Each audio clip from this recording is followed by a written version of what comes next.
Our hearts beat to the city street. Hello lovely people, welcome back to my channel. On today's video we'll be making afang soup. Yes, my own way of making afang soup.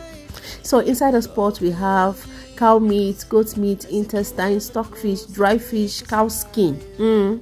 So I have to season with salt and a cube of seasoning.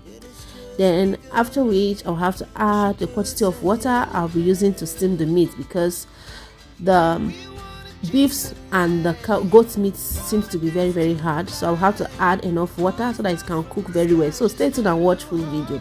So inside the pot I have water leaf. I've already washed very well and sliced, so I'll have to cover and allow it to cook. Come back after 5 minutes to check on it, and as you can see,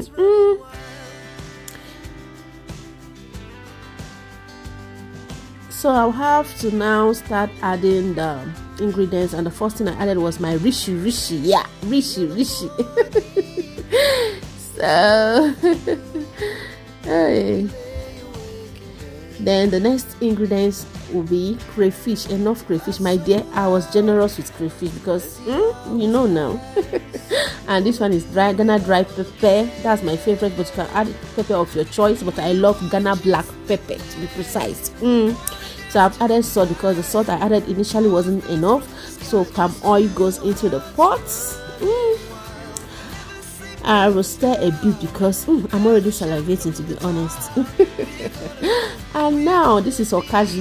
I don't know the name in English. It's called okazi. Just go to the market and ask for okazi, they will give it to you. I'll then stir, allow for 5 minutes, and boom, it is good to go. Get your fufu ready, get everything ready, because it's about to go down. Yes, it's about to go down. Get that thing ready and come over.